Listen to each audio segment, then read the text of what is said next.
बांके बिहारी मंदिर में भीड़ नियंत्रण और श्रद्धालुओं को बेहतर व्यवस्था के लिए सुप्रीम कोर्ट द्वारा गठित हाई पावर्ड मैनेजमेंट कमेटी के अध्यक्ष रिटायर्ड न्यायाधीश अशोक कुमार और सदस्य रिटायर्ड जिला एवं सत्र न्यायाधीश मुकेश मिश्रा ने मंदिर के गोस्वामियों के साथ वृंदावन के लक्ष्मण शहीद स्मारक भवन स्थित ऑफिस में मीटिंग की। बैठक में कमेटी सदस्यों एवं मंदिर सेवायतों में सुझावों का आदान देखिए, मंदिर को लेकर के थोड़े से मिसकम्युनिकेशन थे, मैंने कल भी बताया था, जिसके लिए हम बड़े आभारी हैं कि अध्यक्ष जी ने हमको बुलाया यहाँ पर और बैठ करके बहुत अच्छे वातावरण में सारी बातें हुई। हमने अपने कुछ पॉइंट्स बताए, मंदिर से भी संबंधित, मंदिर के बाहर से भी संबंधित। उन्होंने उन सब चीज़ों पर कंसिडर करा और कंसिडर करने के बाद ये बोला गया हम लोगों से कि हम इस पर विचार करते हैं, आगे भविष्य में भी आप लोगों के साथ में इस तरीके की बैठक रखेंगे। तो हमने उनसे कहा कि जब आप आदेश करेंगे हम लोग साथ आ जाएंगे। सबका एक ही ध्येय है कि मंदिर में आने वाले श्रद्धालुओं की व्यवस्था, दर्शनों की व्यवस्था, मंदिर में गोस्वामियों के मान सम्मान की व्यवस्थाएं, ठाकुर जी के भोग प्रसाद की व्यवस्थाएं, उनमें हस्तक्षेप न हो किसी तरीके का।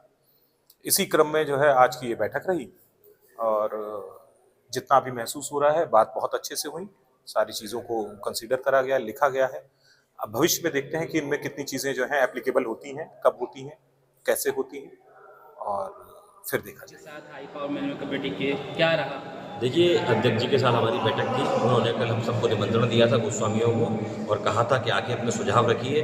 तो हमने दर्शन व्यवस्थाओं को लेके सारी व्यवस्थाएं उनको समझाई। बहुत सारी चीज़ें उनको नॉलेज में नहीं थी वो हमने बताई। जैसे कि हमने कहा कि ई रजिस्ट्रेशन होना चाहिए, भक्तों का, शिष्यों का ई रजिस्ट्रेशन होना चाहिए और ठाकुर जी की व्यवस्थाओं में बाहर भीतर अतिक्रमण है, टमटमों का बहुत आयत है, अव्यवस्थित है, स्पीड लिमिट नहीं है, वो सारी चीज़ें हमने उनके प्रकाश में डाली हैं, उन्होंने नोट करी हैं। और आज एक अनौपचारिक बैठक थी, अनऑफिशियल बैठक थी, तो हमने अपने सारे सजेशन रखे हैं। उन्होंने परिवार के मुखिया होने के नाते वो सब चीज़ें देखी हैं। हमारी जो हाई पावर कमेटी के जो अध्यक्ष हैं उसके नाते उन्होंने सारी चीज़ें देखी हैं, नोट करी हैं और आगे उन पर काम करेंगे, ऐसा उन्होंने हमको आश्वासन दिया। और फिर दोबारा हमको निमंत्रण दिया है कि अगली बार जब आपको बुलाएंगे आप सब लोग आइएगा। जो वीआईपी प्रोटोकॉल को लेकर और जो गद्दी हटाई गई है मंदिर में से, जिनको लेकर विवाद था, काफ़ी ज़्यादा हलचल हो रही थी, उन पर क्या सहमति बनी है अभी आप लोगों? देखिए, सहमति और असहमति किसी भी चीज़ पे नहीं बनी है।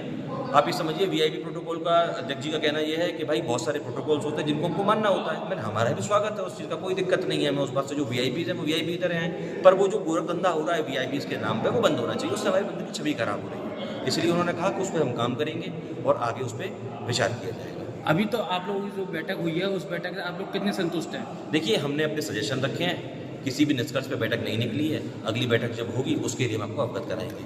तो अभी आपके सुझाव ले लिए गए हैं सिर्फ? जी, सारे सुझाव हमारे ले लिए गए हैं और आगे उस पर काम होगा। जो सुझाव है मुख्य को कौन कौन सुझाव है, कृपया बताएं। देखिए, एक तो हमने सबसे मुख्यतः रखा है कि बाहर से जो अतिक्रमण है, विद्यापीठ चौराहे से लेकर जोगल घाट तक जो अतिक्रमण है दोनों साइड, वो खत्म होना चाहिए। ई रिक्शा की लिमिट होनी चाहिए। तीसरी बात, मंदिर में ई रजिस्ट्रेशन होना चाहिए और एक पता हो, कैटेगराइज होना चाहिए कि कौन सी चीज़ें कैसे हैं, लोगों को पता हो, कि भाई पुलिस को भी पता हो। पुलिस वाले भी परेशान हैं, हमारे जो सेवक हैं, मंदिर के जो कर्मचारी हैं वो भी परेशान है। भीड़ की कोई लिमिट ही नहीं है, लिमिटेड करना है, व्यवस्थित करनी है चीज़ों को, इसलिए हमारी उनसे बात हुई।